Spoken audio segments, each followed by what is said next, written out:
Shotmakers Club, episode 7. You know what it is. It's the first audio episode. So, listen to it when you at work, working out. In the car, whatever, It's different now. We got our own equipment. My brother, Coach Erik, Whaley. What it do, baby? You know what I mean? And we here with Coach Daron Curry from Gaston Day. What's going on, fellas? What's going on? Yep. It's going to be it's a whole situation we got going right here. So, check us out. We're going to be on Spotify. We're going to still post this to YouTube as well. But the first audio-only episode, man, we chilling at the crib now. It's different. Well, what we got in front of us, we got Lakers and Pelicans going on right now. Second quarter, Lakers up 49-37. Yeah, man. I remember they told me the Pelicans was going to be nice this year. I guess we're going to have to wait to see what happens. There's no Zion, though. Yeah, there's definitely no Zion. You get a healthy Zion with this team right now, especially with what Brandon Ingram's doing. Yeah, that's a different story. I agree with that. It's something, I ain't going to lie. I've been a big Zion fan. I'm worried about Zion, though. Okay. Are you worried about health-wise or weight-wise? Well, both. But I think because of his weight and the injury that he just had, I'm worried that that's going to be a reoccurring thing. Also, this is just a theory, but I feel like it's something with two feet jumpers. Mm-hmm. You look at like Derrick Rose, Blake Griffin, now Zion. That's a good point. And you look at LeBron, and LeBron is primarily a 1 foot jumper, and he hasn't had any knee injuries. And I just wonder if there's something to the power that you're putting in when you're going into a 2 feet jump. Okay. You know what I mean? Because even when you look at like the Derrick Rose injury, the initial injury, it was no non-contact, which is how most of the time is. But and maybe somebody can hit us up on IG and let me know if and show me something where somebody with a 1 foot jump blew their knee out. But it just seems to be the 2 foot jumpers have the most knee problems. You know what I mean? So Brandon Roy was a 2 feet jumper, even though he wasn't a big dunker. Yeah. But, when he did, it was 2 feet. So I just wonder about that. But, I think Zion got a lot of promise. Shoot, and Jordan Brand just paid him a big check. So, he better come back healthy. Yeah. So for me, when it comes to Zion, I definitely wasn't a fan at first, going back to his prep school days, because I was just of the mindset, and this dude is just—he's not a basketball player. He's not playing nobody. Mm-hmm. But I'll tell you what made me a believer. When they played Carolina in the ACC championship game last year, that's when I became a believer. It took that long?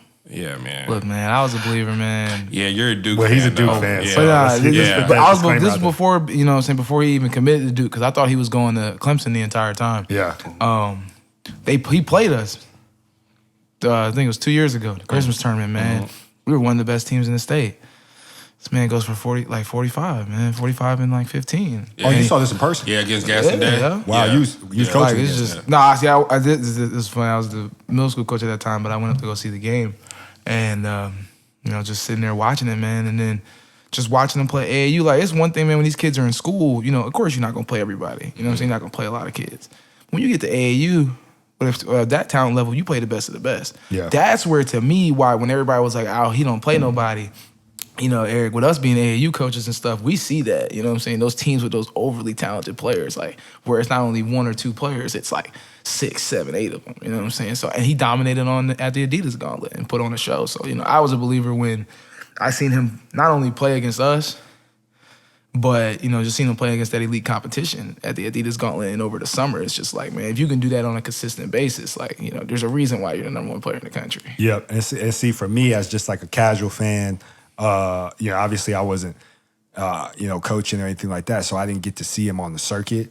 But when he first got to Duke and the games where he's going 9 for 11 and stuff like that, I'm like, okay. I know it's a lot of dunks, but the athleticism is just insane. And nobody on the college level could Nobody could and deal that with and that was one of the criticisms that he received was, can he do this at the college level? Yep. He made it look easier in definitely made it college, look bro, than easy. he did in high school. Like, Yep. in high school, you private school, you're playing against those little itty bitty kids sometimes and stuff like that. But he went to Duke in the ACC, and he made some of the dudes in the ACC, some of the most athletic players in the country, look regular. Like that first game, that opening game against Kentucky was crazy. And I think first of all, when that Duke team first got put together, I never really believe in the teams that ESPN tell me are going to go undefeated and nothing like that. Not that I don't believe in them, like they can't win a championship, but going undefeated, I mean, come on now. It's a different ball game. He had the shoe blow up injury, and so we didn't see him for a few games. So we kind of got to see how good that team really was without him, and they weren't as good as you would have thought. R.J. Barrett he's definitely a very skilled basketball player, but he's still a little bit raw, I think, and it showed a lot when he wasn't there, but. The game for me, because you were saying the Carolina game, which was a great game for him. I was already like on the Zion bandwagon, but the game for me, where I really was like, man, he might be a problem in the league, was when they played against UCF. And they kind of they needed 3. And instead of just trying to get RJ Barrett to shoot a bad shot, they gave it to Zion and was just like, go get one. And he went and got that and one. And, I was just like, man, this is one thing about the kids nowadays. Like, we just had Jassim on. Yep. Perfect example. These kids nowadays, they used to the spotlight. Yep. So when they get to college, they're coming in the league, they aren't as the whole like, is the moment too big for them thing, I think is a lot more diminished now. Yeah. Because these kids now, perfect example, Jassim, we had him on the podcast on episode 6. And this kid's in 8th grade. We went to go see obviously Erik coached, but I went to go watch him play. They played against Park School from Buffalo up in Rock Hill, and they ended up losing the game. But there was about the last 3 minutes of the game, they were down by like 10, and Jassim took over. And I was like, yo, this kid is elite. Big guard. Because I mean, to that point, I remember even his dad telling me at the beginning of the season, he was telling me like, look, in big moments, don't be afraid to use him because he's played in so many big games, whether it's AAU, middle school, or whatever. He's played in so many big games as a young basketball player that the moment is never going to be too bright for him. And, me training him, me being his coach, like I know we prepared for that moment, but it was such a blessing and an honor to see him actually do it and take over, not only on a high school level, but against a very, very good team on a high school level. That team had just come off of a state championship. Oh, Park School? Park School had just won a Catholic state championship in the state of New York the year before. And I believe they either like lost in the Final Four or got real close to even the year before that. So that was a team who was tried and tested. He was doing it against a couple of guards who have Division I offers already. As juniors and seniors. Yep. As an 8th grader, he is physically dominating them. Absolutely. And the kid they had on the other team, I believe his last name was Newman. I'm not going to try to pretend like I remember his first name. Number 3 from Park School. Yeah. He had a pretty good game. Yeah, he was tough. And he was a junior, so it's the thing about this day and age. It's different from when we was kids. I'm sitting over there on the side and I'm looking it up. Park School, their roster, they had a big boy on their team. I wanted to see how old he was. Found all that. And I seen that the kid Newman that was matched up with Jassim and they battled. And I think his name is Jaden Bradbury. Jaden Bradbury. Yeah, I call him Newman. I'm sorry. Yeah, Jaden Bradbury. You're right. And he actually just transferred there from what I saw. But I think he's from Niagara Falls.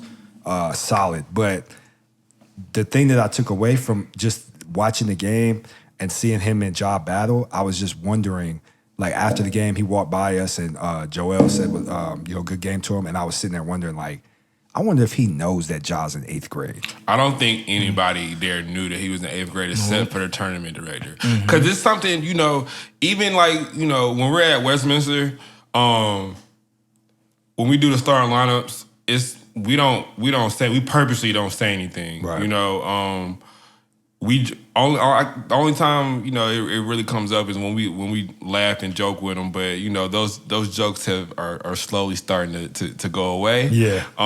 Because he isn't the little 8th grader that you know everybody. I mean, honestly, bro, he's probably the best player on the team. Yeah, I've seen y'all play 3 times, and I think he's definitely stood out as the leader of the team. You know me, like I like to hoop with the kids, so you know I ran with them. Ja's a different type of player, man. You know what I'm saying? It's a different feeling, man. You know, you see all these kids want to be cute, finesse, and stuff like that, and Ja just wants to bully whoever's in front of him, man. You know, I watched this kid bully kids taller than him, smaller than him. It didn't matter. When they started talking to him, making him mad, he's like, "All right, bro, they say no more," and he just turns it up to a whole nother level, man. It's just, Jasim is amazing to watch. When we had him on that podcast, man, like, you don't know how many people have hit me up to be like, "Yo, that kid is definitely like." He don't seem like a kid. Mm-hmm. We sat here and had a 3-man podcast with him, and he was just right there, like as if we was just us. He acts, he's way carries himself, very mature, way older than his actual age, and it's so funny, man, because being a coach at a school that played against him, everybody's like, "Oh man, it's." You know, is the 8th grader really good? And then you hear everybody be like, "No, man, no. Coach Curry, is he good?" And I'm like, yeah, dude. You think let's just be 100. You know what I'm saying? Like, Coach Addie is a great basketball mind. I'm a great basketball mind. You know, learning more every day. You really think we would be starting him as an 8th grader if he wasn't ready? Right. You know what I'm saying? Like, it's not like y'all don't have other guys. Yeah, like we definitely have other kids who could probably start in that position, man. But my motto is, when it comes to, you know, starting kids and that, if you got a 9th grader who is right here and a 11th grader and they're on the same level, you go with the 9th grader. Start that 9th grader. He's gonna be in your program longer, so you develop that kid. You gotta invest in the younger kids. No, I agree with that too. And from what I understand, y'all actually have a few 8th graders that got some good promise. Young Zeke. Shout out Zeke. The young boy. Yeah. Still can't shoot better than me, but we gonna save that for another day. He got a rocket launcher. Yep. AJ little brother. AJ little brother, Nick Hamrick. Okay. He's gonna be a problem too. He's about 6'5", 6'6" already. That trio right there is gonna lead. Mark my words. That trio is gonna lead Westminster to multiple state titles, man. They're that good at that at this young age, and the only thing they can do is continue to get better, because they still haven't even began to understand exactly what they can do yet. And you still got to add parts to their game. They're gonna grow, get taller, get bigger, man. The future for them is so crazy, man, and it's just cool being around them and seeing that development from them for the past 3 years. Like coaching Kenyon in middle school, to the point where that kid was scared as hell to put the ball on the floor. Now, man, he be running like Erik got him running point. The ball up, because that was the what I had been hearing about him. But then Adrian posted a video of him. I'm like, shoot, he looked pretty comfortable with the ball to me. He's very comfortable now, man. Yeah, it's so crazy. It is that this kid was running around our games as a toddler. He was about my son's age at that time, and now to see him, he got so much swag. So much swag, man. It's funny, you can't even talk to him now, man. He always hit me with that, "Okay, buddy."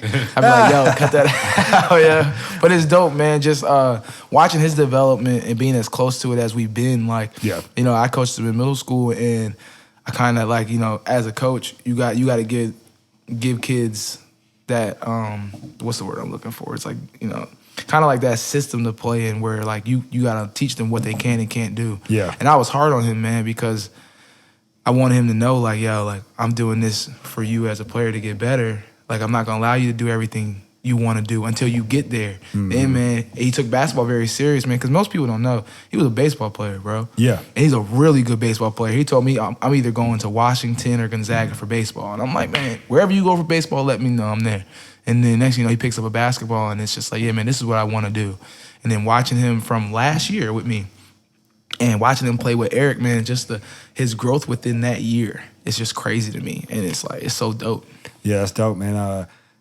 Speaking of some high school hoopers, I was talking to Erik the other day, and we was talking about, you know, we're here in Charlotte, North Carolina. If you don't know, we're based out of Charlotte.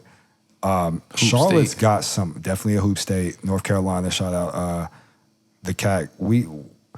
It sounds like, from what Erik was telling me, we are about to emerge into what may be a golden era for Charlotte and North Carolina basketball. It's to that point, especially this 10th grade to like 8th grade class. North Carolina alone has 3 kids in the USA basketball program as sophomores. Jaden Bradley, Jalen Hushafino, and MJ Rice out of Raleigh.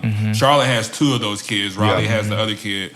And then going into the 9th grade, you got the kid that's advanced, Jalen Curry. He's in the USA basketball. Shout out to Curry's, man. Yeah, he's in the USA basketball program as a 9th grader. And then you got kids like Aiden Holloway, who, as a 9th grader, already has an offer from Syracuse. And then you go down even further to the 8th grade level, you got a kid like Jassim, who he's coming. And I don't think it's gonna be anybody in his path that's gonna be able to stop him. So I definitely think, from this 2022 class all the way down to 2024, it's definitely about to be a golden era in Charlotte. Man. Yeah, it's exciting. It's beautiful because it almost reminds me of that 2007, 2010, 2011 era in Charlotte. I think that was the last time there was really a lot of great, a lot of great buzz.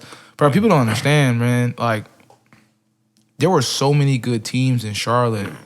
That 08, 09, that time frame, that 08 to 10. Yeah, especially in the Mecca 7. You know what I'm saying? The Mecca 7 alone, which was called the IMEC when we were in school, was the best conference in the state, hands down. There was one point, and most people don't even know this, and it's so funny when I tell people this story, they laugh at me.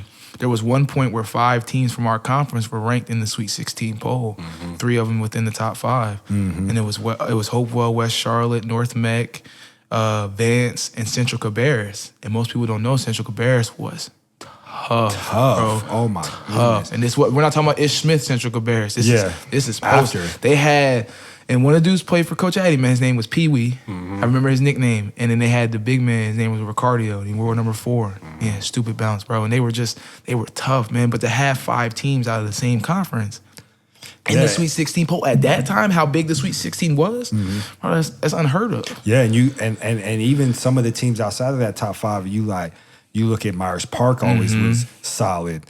Lake Norman Charter won a state championship. 2010? Yeah, Lake Norman High School. Yeah, Lake Norman. Yeah, Lake Norman, and Mallard Creek had some dogs. We was talking about this earlier.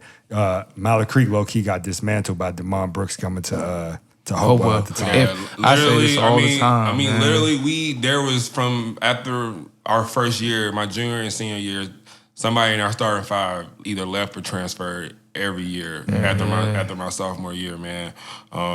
So our conference was tough, man. Tough, I mean, man. every night you were crazy. literally going up, especially at the guard position, you were going up against somebody legit every night. And it was fun, man. Like, I tell people all the time, man, I wouldn't trade those years for nothing. I definitely probably could have went to a better school or, went somewhere, where we probably would have been more successful, man. But every night, from Vance playing against, Marquise, Daryl, Jacoby, Hopewell playing against Adrian, Brandon, Jordan, Boots, all those guys. Then West Charlotte, you got JT Terrell, Lil Brandon. And then the late Norman boys, Kevin, Reggie, Paul, all those guys, man. Shoot, man. It was North Meg. Even with North Meg, man, like, they had. Yeah. I remember North Mech's whole starting 5 outside of the point guard was 6'8" or taller. At God. one point, bro, North Mech has some giants. Kyle Gaylord, and most people don't even know that name, one of the best shooters in the history of the conference, was 6'8", starting at the 2. Then they had Bernard started at the 3. And then our homie BJ Beasley, who I don't think gets enough credit for what he did on those North teams. And Andre Marhold, who to me was like... He was like Dwight Howard. Yeah, that's really exactly was. what I compare him to. Yeah. Because athletically, I've never seen nobody that athletic in high school like that. He would get the ball underneath the basket and gather up go straight up. I laughed. Dunk on everybody. It's funny. The last time I talked about him with somebody, I literally told them. I think it was one time when we played them, and he caught the ball just like how you said under the basket, and all I can remember was him going up, and all I start seeing is camera lights flashing, and then the next thing I know, the ball is going through the net, and it's like, dang. Let me tell y'all a funny story. So, how I got introduced to North Carolina basketball. When I first got here, I was feeling myself a little bit, you know what I mean? Like I felt like I could play a little bit.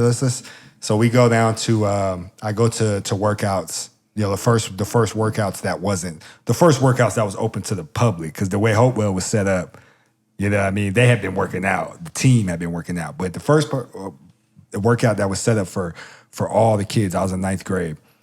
And I did pretty well in the open gym against the other 9th graders. So Davis, Coach Eric Davis, shout out to Davis. Shout out to Davis, man. He pulled me to the side and he was like, "Hey, I got an open gym tonight with varsity. Why don't you come in and we'll see what you can do." So I was like, "All right, that's cool." I come down there.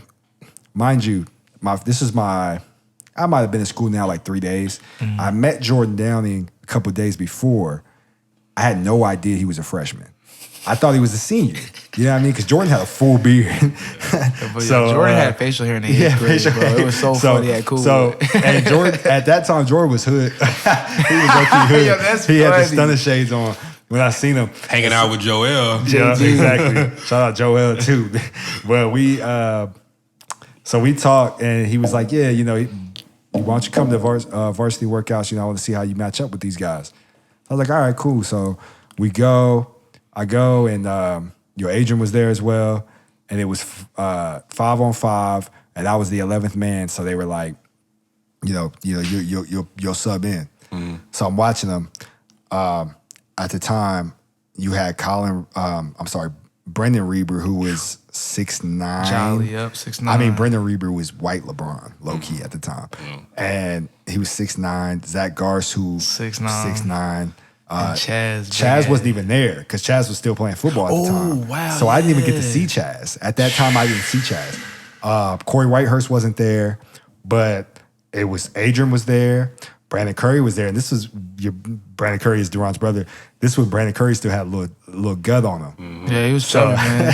So let me tell you. So me coming in, I'm watching him because I'm sitting on the side. I'm like, dang, they nice. And I'm like, I'm about to pick up this chubby dude. When they subbed me in, right, he was cooking me. And so Jordan, but the one person that, like I said, the introduction for me, really, because I found out right before we started playing that Jordan was a freshman. Mm. And he was about 6'5", guard. And for me, coming from, I came from Utah, so I wasn't used to that. I hadn't really seen anybody that was. Don't get me wrong. I had been introduced to it. I had seen a few guys that were like 6'5" when we were 8th and 9th grade, but they weren't guards. You know what I mean? He was a big man. Jordan was legit, like, bro. And Jordan had the open gym of his life. He was out there playing like Kobe, and I was like, oh my God, this is different. Yeah. And like I said, he was 6'5" guard, but they had all these 6'9" guys. I mean.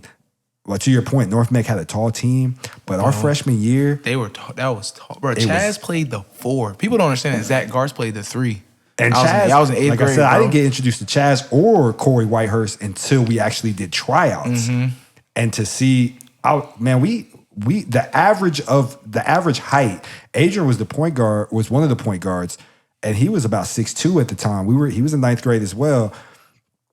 The average height for our team at that time was about 6'5". Mm-hmm. And that's unheard of in high school basketball. In high school, you know what I mean? And I think Brendan Reber, I know he went to West Point and, did his thing. I'm sure he's, successful and living his life. But, man, this dude used to dunk on me every single day.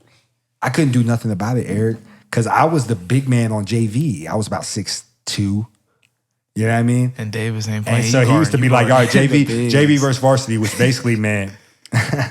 we about to run some plays. We about to practice some plays. And bruh, Davis used to be like setting me up, like, and because Brendan, because Jolly, we call him Jolly, Brendan Reber, because he was kind of he was a laid back Yeah, guy. he's a soft-spoken dude, man. He didn't do a lot of talking, man. So because of that, Davis used to be like, dunk on him every time. And bruh, I don't know how many times I couldn't stop him. Then you got OJ, who wasn't on that level as them, but he was athletically super athletic. Was on a different. OJ, to me, when I first moved here, OJ was one of the most athletic people I've seen. Now, Super I had just moved here athletic. from New Jersey, man. You know what I I'm saying? just seen Danny Jordan the other day at the Hey. gas station. Shout out that's my Danny guy. Jordan. Shout out Stick. Stick. So, you know. Stick 'em. Anyway, but you know, we going down memory lane right now. But let me, we just got finished watching the Sierra Canyon versus, who they play? The Patrick School. Shout out to Patrick Jersey. School. We out here. Yeah, so Patrick School? Yeah, Patrick School. It used to be St. St. Patrick's, but they changed the name. Yeah, Yeah, they he's- had the kid Kuminga, who Jonathan is, Kuminga. Jonathan Kuminga. Number one I player in believe the he's the country number one for player in the country. 2021. Yeah. in 2021. Yeah. And it looks like he might have turned an ankle or something like that. Yeah, he didn't play that much in the second half. I think Sierra Canyon ended up winning the ball game 71-56. Yeah, they were kind of Yeah, running away the with it. the game was pretty much over in the first half, man. When he went down. Yeah, BJ Boston. I think he showed everybody tonight he is a different animal. In the kind of the Brandon Ingram, you know, Kevin Durant type, you know, ilk, and that long wiry, you know, 6'7", 6'8", scoring guard. Man, he can score in any way. Yeah. He's definitely a 3-level scorer, and his handle, he showed, you know, the ability to handle the basketball tonight, which I haven't seen. Yeah. You know, in previous games. Yeah. And then, you know, they got Zaire Williams back a couple. Finally, he came back. Yeah, He's made he's made a night and day difference. I've been waiting, man, because everybody's been hyping it with him coming back, and they're like, man, once he comes back, Sierra Canyon's gonna be on a different level. And I'm like, man, they're good right now. I was like, I don't think he can take them to new heights. And I'm like, man, watching him play these last, I think he played 3 games. Mm-hmm. I want to see Sierra Canyon versus Montverde. Yeah, with Zaire, because Zaire makes that big of a Yeah. difference. I think that makes that big of a difference between those two teams, is having Zaire on the floor. Yeah, I mean, you know, because I'm going to be honest with you. When they played against LeBron's old school, St. Vincent St. Mary's, I was very underwhelmed, you know, from what I saw. By Sierra Canyon? Yeah. Brandon, BJ did his thing. Amari struggled a little bit, you know, and he's a sophomore. And what a lot of people don't understand, especially at the high school level, when you're playing that type of schedule, you know, as a young, you know, freshman, sophomore guard, when you're playing against older talent, you know, there are gonna be some growing pains. And I think Amari kind of went through his growing pains earlier in the year, just constantly every night playing against top tier talent. Because I mean, they travel like an NBA team. You know, they're flying coast to coast. Playing there, I mean, they literally played in Virginia one night and then flew out the next day and played in California. And I think, you know, they had a little slip up earlier this week or last week against Evan Mobley, the number one player. Number one player in the class of 2020. Number one player in the class of 2020. Your people probably know because he's a Compton Magic kid. Okay. But you know, Evan Mobley, he's a real good power forward. They got power forward center. They list him at 7 foot. He can play both spots. He's a real good basketball He's player. as advertised, man. There's not a lot of kids you can say that where you read the profile on them, and then you go watch them. You watch them play, and it's like, dang, you check off everything off that list. Bang, bang, bang. He does it everything. Got a chance to watch him a couple times over the summer, man, and he literally dominated every time he touched the ball. There's nobody on the gauntlet circle who could do anything with is he undecided on college or no? He's going to USC. Yeah, he's going to USC. His brother Isaiah Mobley is up there. Real quick, man. While we talking about AAU, man, I want to give a shout out to Daron Sharp, man, because the way that boy reshaped his body from the gauntlet last year. Now he kicked up in the gauntlet too. But what he looks like right now at Montverde, ridiculous, man. For those who aren't familiar, Daron Sharp is a kid. Carolina. He's from Carolina. He's from out in eastern North Carolina. His high school team last year won the state championship. South Central, they beat West Charlotte in the state championship last year. Blew them out. and he decided to go down to Florida and finish off his high school career at Montverde, man. And the way his body looks now versus the way it looks last year, I mean, it's literally night and day. Night and day. So, definitely shout out to Montverde down there in Florida. Kevin Boyle and that program, they are continuously, building. Retooling. Yeah, retooling and rebuilding. Because the fact that you add what they added to Cade Cunningham. Cunningham. Honestly, I don't think it's a team, in the high country school team in the them. country that could beat Hey, them. man, I know people. They seem to be the above and beyond. Yeah. And like you alluded to, I'm very curious to see. I would love to see. I'm sorry, what's the school? Sierra Canyon go against them because Sierra Canyon is so hyped right now, and I know there's a lot of that is based off Bronny. They got some real talent on their team, but I think Montverde is the it's the cream of the crop. I think talent-wise, they have, the three between Amari, Zaire, and BJ. They have the talent to hang with them. I think from a physical standpoint, though, Montverde is too much for them. They are physically, there was even talk over, on social media the last couple of days is, can this Montverde team, can they beat some college teams? Hey, I was just about to say that, man. I've heard that so much within the past week and a half, and I'm like, nah, man, they're not going to do that. When you look at them play, physically they are ready, right? And I'm not saying they'll go division, they'll go beat a Division I team, but to say they won't beat a college basketball team, I'm not willing to say that because listen, man, we've seen it, we know there's some players that play college basketball that really shouldn't be playing. There's some, you got Division IIs, Division IIIs. You can't tell me a team that has 5 ESPN 100 players. 5. It's the only team in the country that has 5 starters that are in the ESPN 100. 5 of them who are all going Division I can't beat a college team. Come on, man. Yeah, I mean, and they basically are a college team, really. Pretty much, you know what I mean? So they're gonna be, they'll be there. So, I'm really excited about the talent that's coming in. The great thing about basketball and being a basketball fan is it never stops. Never. It's always gonna be new talent, and we can get to some NBA talk. You can kind of see who's emerging as the new class of people who are going to be stars for years to come. Mm-hmm. You got Luka, you got Embiid, you got Ben Simmons, you got Giannis, you got Trae Young. Shout out Trae Young. Trae Young is leading the Eastern Conference in the All-Star votes right now. Yeah. Yep. For guards, right? I was going to say Giannis is leading. He's second in all votes because Luka leads the West in votes. Luka leads the West in votes. Yeah, yep. I thought it was okay. So I want to say it's Luka and Trae. I want to say it's Luka. When I seen it, I know Trae's the leading guard for the Eastern Conference. That's the best thing about doing an audio podcast. We could just look it up. Look it up. Yeah, I mean, my phone, my camera, my damn laptop just died. I'll look it up on my phone. I want to say he is, but I know from what last time I checked, it was for the West, Luka, Kawhi, LeBron, AD. And who was the next guy? James Harden. Yep. And then for the East, it was Trae Young. Kyrie was second, Giannis. And that was so surprising to me because of how much criticism he takes from fans all over the world. And everybody says he can't lead a team. He's not that good. He's not that guy. He can't be your number one option.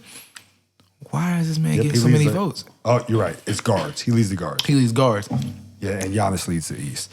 But to your point about Kyrie, and this is something I've been wanting to say on the podcast, I don't watch ESPN too much anymore since we started doing the podcast because I don't really want them to influence my opinions. But listen, people love Kyrie. Mm-hmm. The fans love Kyrie. You know what I mean? It really be the media that don't like Kyrie. And to that point, these are kids and that's what young adults voting. It's the age groups. We don't give a damn about none of that. We don't care about the fact that he wasn't nice to you. You know what I mean? When you came on his show, I remember he was on. Now I will say, because we wanted to hear why he left Cleveland, the little appearance he made on First Take, I know we probably all remember that. Yeah. It was a little confusing because I was like, okay, if you're not gonna tell us why you left Cleveland, like why you come on the show? But again, those narratives are started by who? The media. You know what I'm saying? Like those. Only reason why we really be wanting to know that is because of the little juicy details that we hear. You know, watching First Take or watching Undisputed. You know, now it's like, oh, okay, Stephen A. said, oh, it's some stuff, and if the Cleveland Cavaliers, if people ever found out what the Cleveland Cavaliers did to Kyrie, you know, it'd be blah blah blah blah. So that's what makes us want to know exactly, you know, why Kyrie left. Especially if you're a fan of the player, because when people are talking about a player that you love or one of your favorite players, you want to defend them so bad, so you got to make sure you know. Now, don't get me wrong. From what I've picked up, I do think he is a different type of thinker, and that, you know, maybe there are some mood swings there here and there, but like I said, from a fan's perspective, I don't care about that. When I see him on the court, he be doing amazing stuff. He do. You know what I mean? I honestly think, I know you're a big Iverson fan. I love Iverson too. I honestly think Kyrie has the best handle of all time. Sure. Oh no, that's without a doubt out of my mind. Now I will say this, because this is where, you know, there's basketball talk. You got to compare the eras, and it's hard to do that because of what they're allowed to get away with now. That's true. But I will say Iverson low key got away with a lot. He kind of started that with he had the kind of carry crossover. Yeah. Which because that was kind of like my go-to crossover that I had. And that crossover is super effective. Just to pull it back and dribble left or dribble right, whatever. He kind of started that, but I still think when I see Kyrie, I don't see a lot of times where I be like, oh, he traveled on that or he carried on that. He's actually the one player where I watch his footwork extensively, you know, to see if he walks. And no, man, like, it's rare. And it's funny though, if he ever, I've never seen it. I've only seen it happen once. And I think it was like in 2014. He got called for a travel, and he just looked up and was like, confused. And it's like, I don't ever get called for those. But I've only seen it one time. You see James Harden, his moves are suspect sometimes.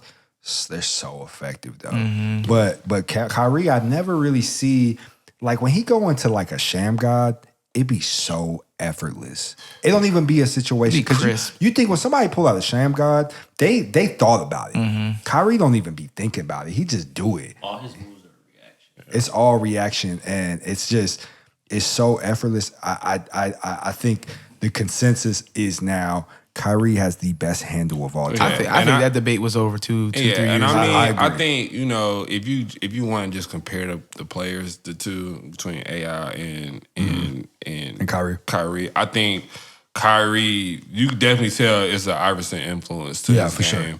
Sure. He's honestly he's a mixed breed between Iverson and Kobe, you know, just from the difficult shots that he hits, you know, that's Kobe like. And I mean, you can even ask Kyrie, who his main influence that's to me, is Kobe. He's a mix. Of Kobe, Iverson. Iverson. I just think, man, you know, and I love Kyrie, man, but AI. That's a dog. AI. It's a different. Yeah, like if we start talking about which player was better, I don't think, and you know, not to disrespect Kyrie or anything, an amazing career, you got the championship, you hit that shot, that's cool, man. But when you, as a player, because we grew up watching Iverson, you know, and then we got to watch Kyrie as we got older. You know, he's not that much older than us. He graduated a year before I did. He graduated with y'all. He's in y'all class. Yep, 2010. Yeah, so seeing that, like, bro, AI was just different. Bro, that game that he got off of the Lakers, I think game people one. I think people really take that for granted. Like, they were supposed to get swept, and it was not supposed to be close. They weren't supposed to be in the finals. Yeah, and the fact that he got that first game off of them in LA against Kobe and Shaq, dude. This is the thing about Iverson, and I've been kind of wanting to go there with. Perfect. Let's segue into this because I've been wanting to go there. Who is your favorite player that didn't necessarily live up to the expectations that they could have? Because Iverson, don't get me wrong, Iverson has I mean, he's obviously a Hall of Famer, but it wasn't like a sympathy vote. Iverson's, I mean, if you look at his career, the All-Stars are there, the All-NBAs are there, the All-Defenses are there, the 30-point per game seasons are there, the MVP is there, the finals appearances there. I would say he definitely had a better career than Tracy McGrady, who's probably the guy that people would first think of. Yeah. I can make a case for you. I can make a case for you that I think Iverson probably exceeded a little bit expectations. Think so? I don't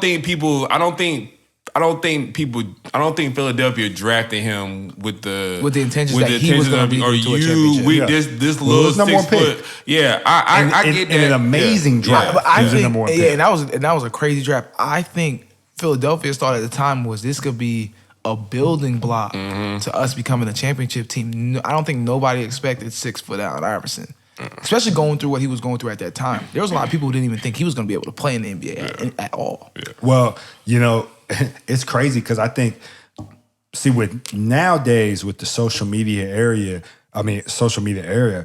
there's all the information is there. So anytime something happens to somebody, you're going to see it. I really didn't even know that Iverson had gone through everything that he had gone through as far as going to jail and all that other stuff until I got a little older. You never watched that 30 for 30? Well, I watched the 30 for 30, but that only came out like 6 years ago or whatever? See, growing up, just me being such a, dude, I had every Iverson sneaker, bro. Like, I wore headbands because of AI. Like, bro, I wanted cornrows because of AI. Yeah. All that, like tattoos, I wanted because of AI. The answer all band. That. Oh, I had all of it, everything. Band, everything Reebok, I had it. No game. It was a so trendsetter. Just growing up, you heard little things, and my dad used to be like, "Oh, that thug, blah blah blah." My dad was one of them type of dads. You know what I'm saying? But it was just something that it was just something that attracted to me. Like he had the commercials with Jadakiss in them, the rap commercials with the shoes.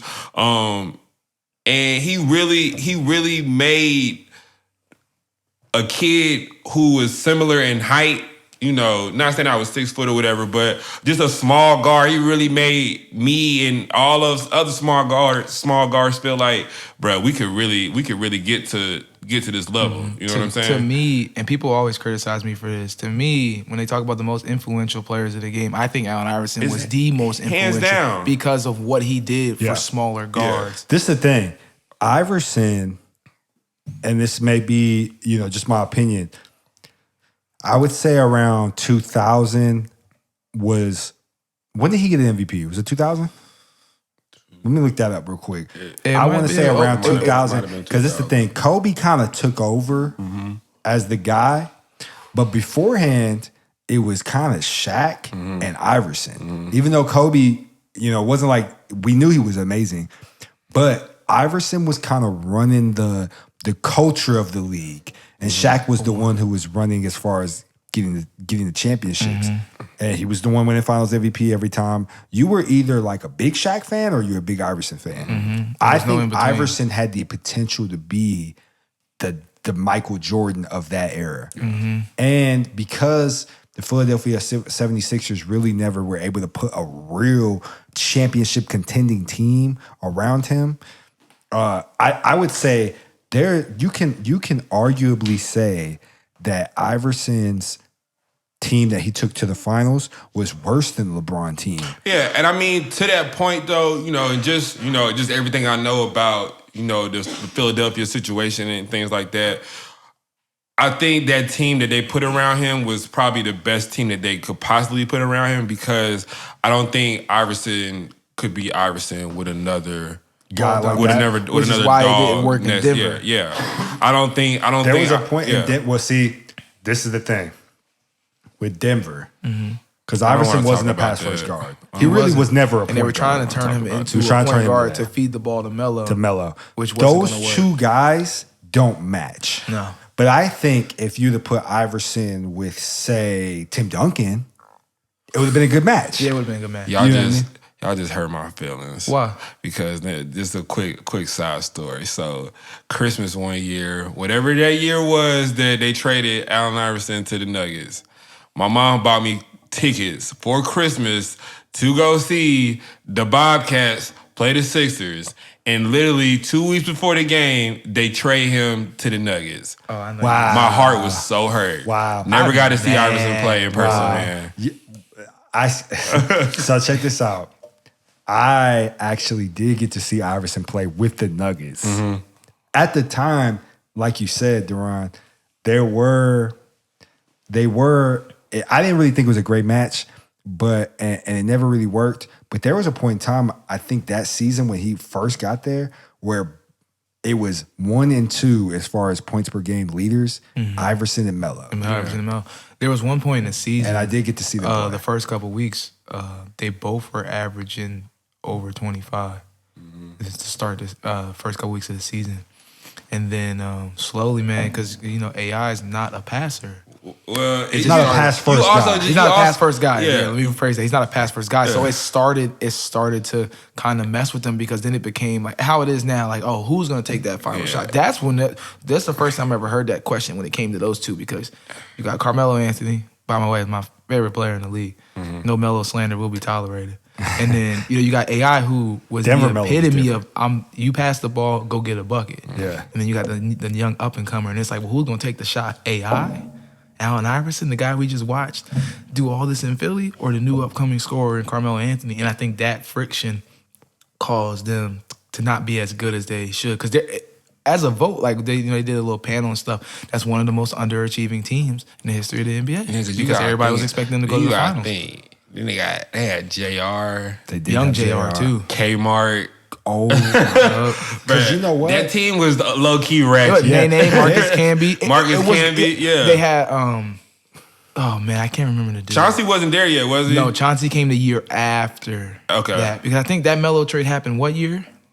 I think it was Trade to New York? to the Philly. I mean to the Denver. The Melo trade to Denver. I want to say it was 06. I'm not positive on that. Don't quote me. I think Erik I'll look it up. Because I remember either a year or two later, Chauncey Billups came, and that's when Chauncey Billups was a better fit. Oh yeah, because it was a floor general versus having another scorer. Because Chauncey Billups can score, but his thing was to get everybody involved, and that's when you have a JR coming off the bench, being able to get shots. Because when JR was playing with AI Melo, what shots are you getting with that? It was 2006. 2006, and so I didn't believe when they made that trade. So 2006, and then the 08-09 season is when Traded them for a box of crayons. Whoa. Traded them for. It was Allen Iverson and Ivan McFarland, who I have no idea who that is. And for Andre Miller, Joe Smith, who's probably the biggest bust of the century, and 2 first-round picks in the 2007 NBA draft. I wonder who those first-round picks ended. And what's crazy is wasn't Joe Smith the number 1 pick? Joe Smith was the number 1 pick, absolutely. Yeah. So I wouldn't go as far as saying he's the biggest bust, but that's a big bust, man. Because they were. I'm saying of the 2000s, he might be up there. Greg Oden. Oh no, because we're still talking about Kwame. We talking about the same so decade as weird. Kwame Brown, bro. It was so many Kwame busts Brown. in them early to mid 2000s. Man, It was you could crazy. take Andre Bennett was up there. Anthony Bennett. I got you. Sorry, Anthony Bennett. What's Adam Morrison? Bargnani.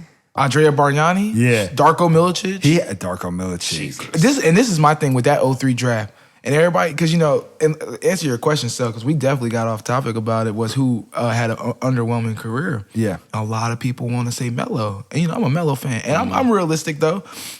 Everybody does that because they hold Melo to the expectation of LeBron. And Yep. D-Wade. And D-Wade. Yeah.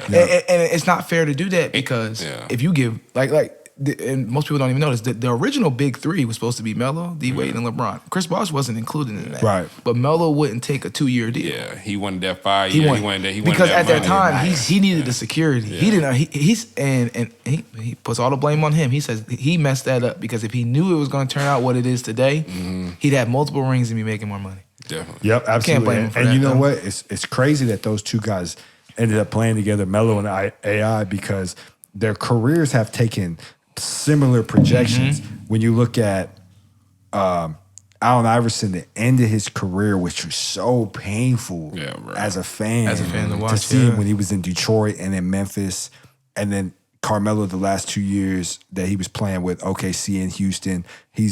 kind of rebounding right now in Portland. So it's great to see that. But like you said, we did get off point. So the guy that I want to say who had the career that was so underwhelming that because I was a big fan of him. For me personally, first of all, like I said, Allen Iverson's a Hall of Famer. T-Mac's a Hall of Famer, so I'm going to kind of exit those guys out I of don't the even think you can conversation. fault T-Mac because T-Mac's one of those, and it's like Grant Hill, Brandon Roy. Yeah, He's hurt. not hurt. He was hurt. It's a different He ball. might have been the best player in the league. But he wasn't best player hurt. in the league. Like people don't understand. Kobe even says that till this day. He always talks about He it. He said, "Who's the best player you ever had to play against?" And it's T-Mac. The guy that comes to mind for me is Deron Williams. And the reason why, because when Deron Williams, there was a point in time. Cel was in Utah. And I was out there. And this is the thing, too. When I remember going to a game, we had good seats. And when they played against Memphis, when they still had Powell. And went to overtime, Andre Karolinko hit like a crazy buzzer beater. But Deron Williams, it was the first time that I had been to an NBA game and sat real close. And to see Deron Williams, the passes he was making, the thread and the needle. And this is really, I think this was his rookie season. There was a point in time when Deron Williams may have been the best player, the best point guard in the NBA. And I was about to say that because that decade was who's better, Chris Paul or Deron Williams? Chris Paul or Deron Williams. And every time it was they played, a legit argument because Deron Williams head to head, better stats. Head to head, Deron Williams won the was games. He was killing them. He was killing them. Yep. And it was just too big. Yeah, man. Yeah. He was what, 6'3", 6'4" at the time? The crossover was quick. He had to bounce with the crossover. I saw a meme going around the other day, and they were like, it was saying something. It was Deron Williams, and they were like, Deron Williams really woke up one day and decided that he didn't want to be good anymore. And I'm like, a lot of people don't know that Deron Williams had really bad ankles, and that kind of took away from his speed. He had some moments in Brooklyn, in New Jersey, and then even in Brooklyn. Yeah. Paul Pierce talked about how when he got to Brooklyn, he thought Deron Williams could be an MVP caliber guy. KG said the same thing. But when they got there and they started getting to know him, they just felt like he didn't really want it. He didn't want to do it. And KG did on Area 21. He had spoke about that. He even said that Deron Williams is one of the most talented players he's played with. That just comes to where do you want to be great? Yeah. And it was at the point where I guess everybody thought Deron Williams just wanted to be good. Because, I'm a Nets fan. So when he came to the Nets, I had a Deron Williams jersey. I was hype. I'm like, man, this is the second best point guard in the league. And he had that first year, the first 2 years before they went to Brooklyn, he was still elite. He was kicking up, man. And I was like, is he worth the money? And I was like, yeah, he's definitely worth the money. And then, we had the robbery of the century with the Celtics, trading for KG, Paul Pierce, Jason Terry. Oh my, that set Brooklyn so back. So and it's so crazy because those picks turned out to be Damian Lillard, Jason Tatum, and Jaylen Brown. Wow. You know what I'm saying? So the Nets would be in a completely different category with just those three players alone. And everybody's like, oh, well, you don't know where it was never based off where Portland finished, where Boston finished, nothing. It was all based off where Brooklyn finished. Yeah. You know what I'm saying? And then, man, just being a Nets fan, man, we went through it. It's cool, man. Last year it was fun. Finally making it to the playoffs, watching D'Lo grow, after the Lakers situation. And then, but we always have it, man. We have players that have the potential to be great, but they won't get there. Like we had J Kidd, man, and we robbed J Kidd. Well, we didn't rob J Kidd, but J Kidd was going to leave the Nets to go to the Spurs. Most people don't know that. He was going to go team up with Tim Duncan. They were going to throw Tony Parker to the bench. And he re-signed with us, man. Jason Kidd was so ridiculous. Tough. And people don't get it. The first Nets game I ever went to, the Nets beat the Knicks 107-77. And Jason Kidd had I want to say and he didn't even score like that. It was 11 points. Jason Kidd was crazy. Bro, he was so Kerry Kittles, Kenyon Martin. Yeah. So and I was actually I think I was living in San Antonio then during that series. I used to live in San Antonio. So I a lot of people don't know this about me. If you ask me who my favorite team is in the NBA, I'm gonna tell you the Spurs all day. I grew up watching. I'm talking about the Spurs with the pink, orange, and green logo. Yeah, it's what I'm saying? It's never been bad to really be a Spurs fan because they've been pretty much good for 20 years. And to Daron is probably gonna, look up and smile when I say this. For me, one of the like, just most underachieving high draft pick players that I can remember, Dajuan Wagner. Yo, That's a dude that you talking about. Probably if he pans out the way he's supposed to, one of the top players in NBA history. Yeah, in NBA history, this dude scored 100 points in a high school game. Wow. Scored 80 points in a high school game. Yep. And he was hampered. He had some colon disease. And definitely he had some colonitis or something like that. Yeah, definitely some things going on on the inside that definitely hampered his career. But that's the dude, man. He was the LeBron before, all that stuff started. I'm gonna throw a name at y'all because I thought this dude was gonna be one of the best point guards in the history of the league. Omar Cook. Omar Cook was my favorite player in the league, bro. Mm-hmm. And he had so much potential because he could do everything as a guard. And then just like that. Because I think I remember watching him. I think this is when the NBA first started the G League thing, and I think they sent him down a couple times. Mm-hmm. And I remember like watching him like just straight cook. Man, I'm like, dude, why is he down here? Yeah. But he also dealt with some knee issues too, some knees and leg issues and stuff. Since we talking about guys that were super hyped up in high school, man, OJ Mayo, because there was a point that OJ Mayo didn't have a terrible career. He had a couple good seasons in Milwaukee where he averaged like 18 a game. Mm-hmm. But even with Memphis, because this is the thing, the hype behind LeBron in high school hadn't been seen in so long.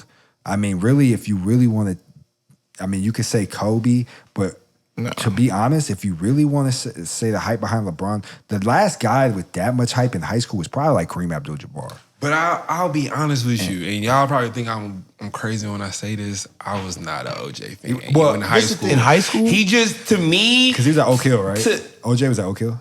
I think he stayed local. His high school was in West Virginia somewhere. Oh, okay. I thought he was at Oak Hill. I could be wrong. I don't know. You can fact check that for me. All I remember OJ Mayo was how he ended his senior year. Yeah, throwing the ball.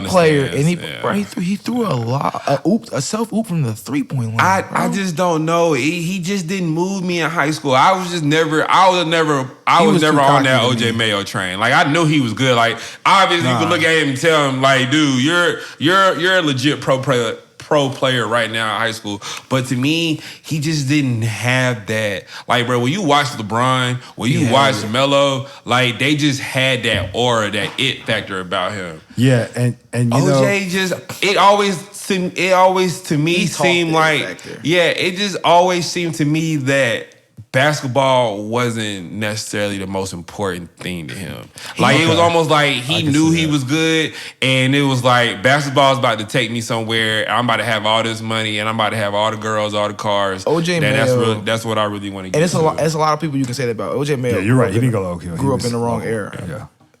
OJ Mayo wanted to be famous instead of being a basketball player. Wow. In this era now, he would thrive. Mm-hmm. He would have a following. You would have to watch OJ Mayo because how many kids he would have following. Mm-hmm. Well, the hype was so insane at the time that it was like the next LeBron type hype.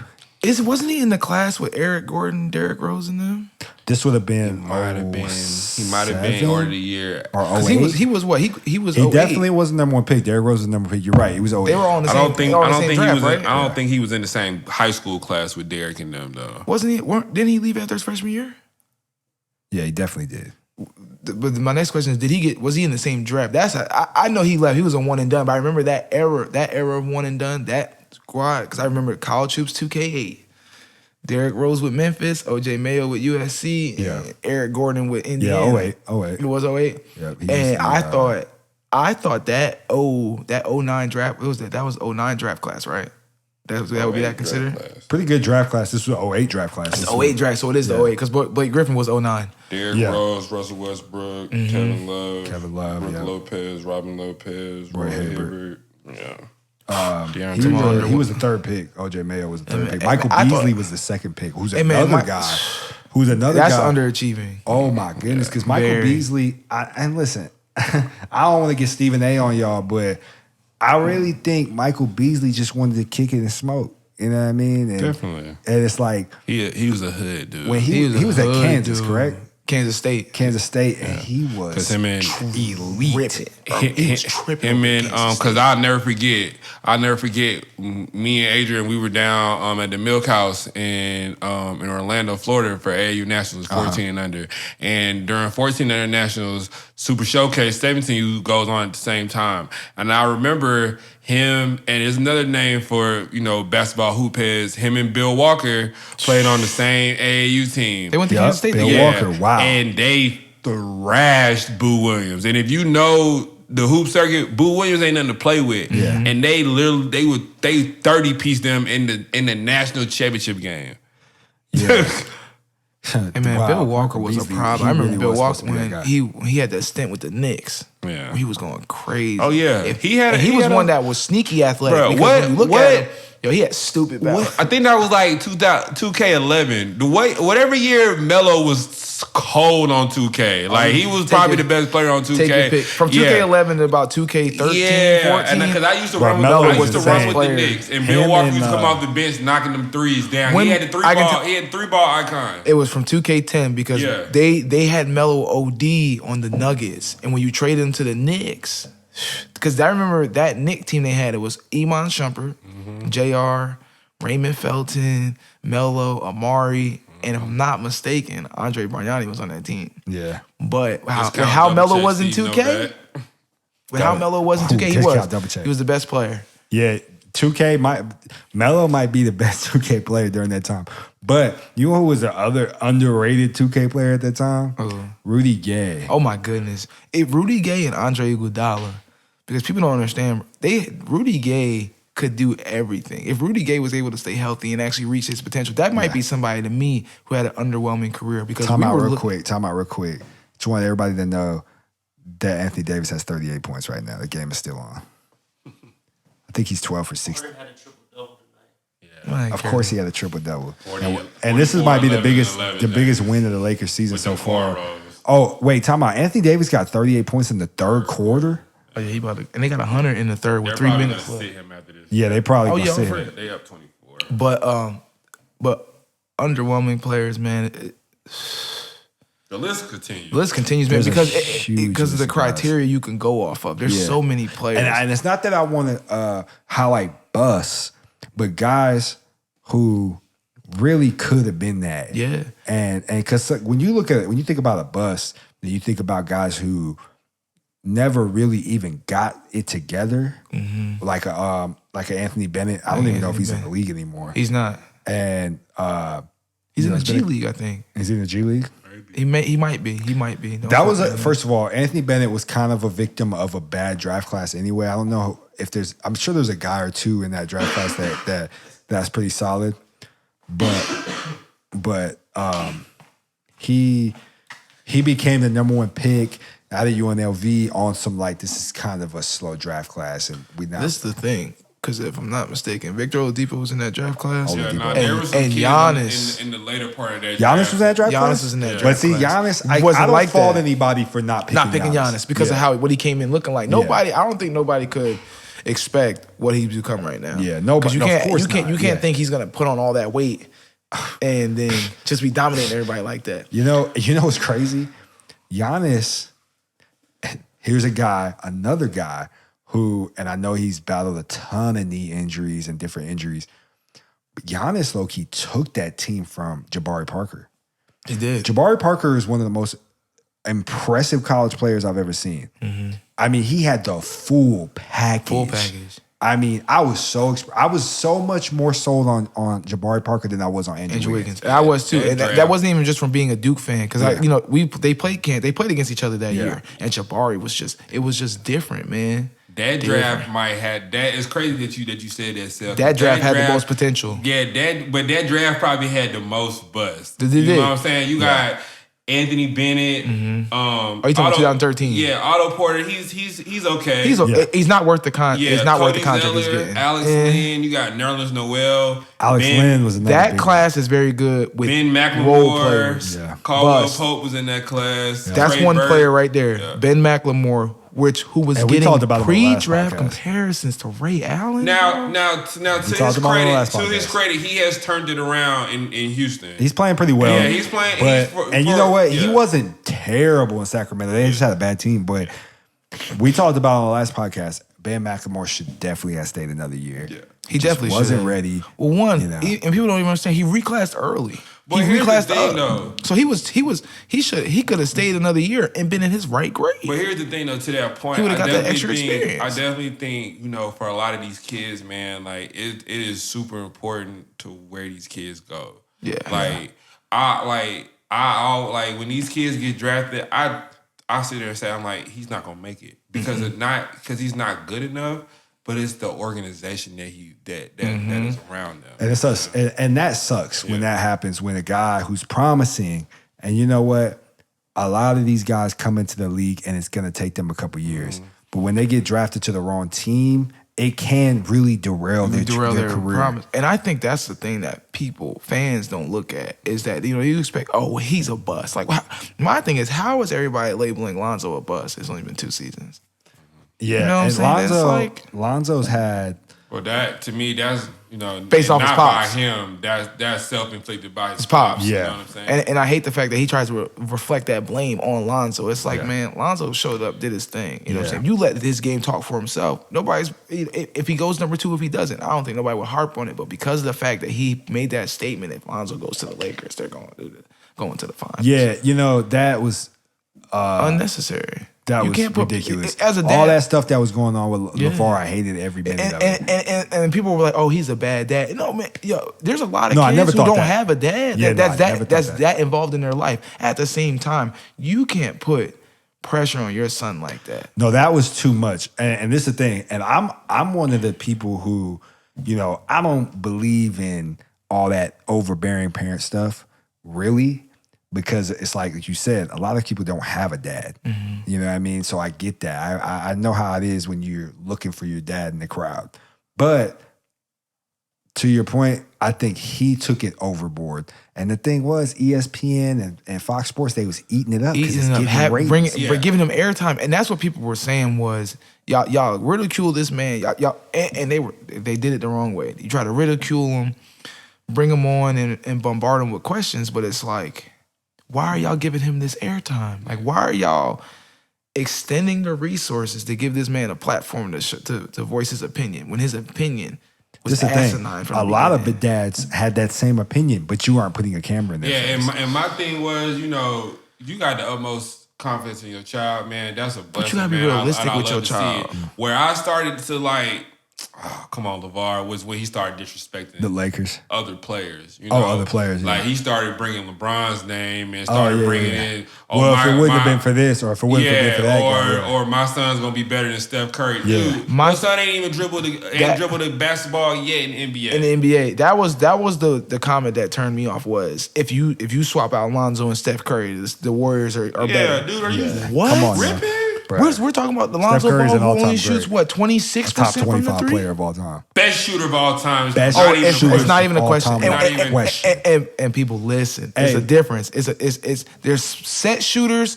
catch and shoot shooters, and then there's shooters. People who can do everything. Shoot Catch and whenever. shoot off the dribble, off the curl, Yeah. everything. Steph Curry is the greatest shooter of all time. It's not up for debate. It's not up for discussion. and- Now, if you and want to talk about 2 and 3, casual that's a fans know debate. But number 1, absolutely not. And Klay Thompson, I will say this right now, Klay Thompson will finish number 2. Yeah, Casual fans know that Steph Curry is the best shooter of all Yeah, time. but it's just He's people kind that- of. It's so crazy. He changed the game, and everybody knows that. But he changed the game in the way people who are real regular NBA fans watch it, where you're always looking for Kobe. I think Steph Curry is one of the only guys that give me that Kobe feel, where it's like when I used to watch Kobe and he'd hit those insane difficult shots, and you just like, yo, it's insane. That's or crazy. just that feeling when the game is close and he gets the ball. Like you probably, because you've been a Kobe fan all your life, so You not on the side. I wasn't really a Kobe fan growing up. I honestly hated the Lakers. Yeah. I hated Kobe, whatever, all that good stuff. But the feeling that I got, the fear in my body that I got when Kobe caught the ball and I'm cheering against him, is the same exact fear that I get. With Steph Curry. And I got it a lot of times because I'm a LeBron fan. So all those Cleveland Warriors matchups, man, when Steph caught the ball, man, I'm like, God. This is every time he shoots it, I think it's going in. This is the thing. This is when I knew he was different. I mean, obviously he was different before that, but the year he won the championship already by this time, the game against OKC, I was watching it, I was at work. I'm watching it. We watching it. It's like it was like, you know, it was a late game. So I think I got off at 11. So we were kind of like waiting around. It was like 11:05. I'm still like, I'm gonna just see what happens before I clock out. And we're watching it. And he pulled that shot from damn near half court. And as soon as he pulled it, I was like, that's going in. That's going in. And it cashed out and I went clocked out. I think that Game shot, over. That shot alone. As soon as it went in, I walked over to the clock. I was like, this dude is ridiculous. That shot alone, I think, is what started. That's iconic. That downfall for OKC because you did everything. Oh yeah. Up until like the last 6 minutes. If you go back and watch that game, the Kevin Durant's reaction is so telling to that because he has this reaction of just like he's amazed. Honestly, in that game, when Steph Curry hit that shot, I think KD was more of at the end of the game, was more of a fan and was like, oh, that's tough. Rather than dang, we just lost. You know what I'm saying? And I think when he's seen that happen, he's like, if I play with, if you know what I'm saying, if I go over there and play with players like that. I believe, and I don't know if this is true or not, because obviously I'm nobody when it comes to that, but I believe that Kevin Durant, it might have been in the back of his head, but it really wasn't real for him until the whole Hamptons 5 situation. Once he got that, and he was like, yo, I really can play with these guys. I can really have an opportunity to play with these guys. Guys, check this out. We just did an hour and 10 minutes, so let's go ahead and wrap this up. Man. It's a good podcast. That's what Talking Basketball does. You know, that's what Talking Basketball does, and that's why we love it. That's why the podcast is driven towards this. You know, that's our target market. You know, I mean, a lot of people ask me, what y'all gonna talk about? Y'all gonna talk about, nah, we talking about hoops. This is what we do. You know what I mean? This is what we do. Erik, you got some shout outs you want to give? Hey, you already know, first shout out, definitely shout out to the Eat Academy. We got Carlin and DeJuan. We definitely got some great, major things cooking up in 2020, especially DeJuan's the point guard camp this year. We're not only doing, you know, the elementary kids and the middle school kids, but this year we're also going to do an elite high school camp, you know, with DeJuan, the point guard, driving it, man. So definitely great things, you know, coming out of the Eat Academy for 2020. And definitely got to give a shout out to my boys, my Westminster boys, 14-2. You know, had a great first half of the season. And we were ready to, you know, kick things into gear for the home stretch here, and get ready for the playoffs, and you know, try to make a deep run in the playoffs, you know, in our first year, man. So I'm definitely excited about that. DeJuan, what you got, man? Hey man, just shout out real quick. Just shout out to Gaston Day. You know, I gotta pay homage. You know, appreciate the opportunity they gave me. It's my first year on the varsity team, and just watching it, you know, seeing the varsity team how dominant they've been the past couple of years, to being on a team that's young. To the point where we go 6 deep, you know, and they're just growing. They learn every day. They come in, they make my job fun, man. So shout out to them, and then shout out of course, to my family, to my brother out there in Romania, my brother Brandon. You know, he's coming. You know, send your prayers out there. He's coming. He's coming off of rehab. He's about to come back strong. Yep. Cheesecake. Yeah, you know, cheesecake. Yeah, man. You already know. You know, he tore his meniscus and then broke his tibia. He'll be back. So you know, he's coming back stronger than ever. Yep. Shouts out to him. You know, but yeah, man. Appreciate y'all having me on, man. Oh, for sure. And big shout out to first of all Daron for coming through. I believe Daron will be on the podcast again. Yes, Great basketball mind, so it was great to have him. This was our first audio only podcast.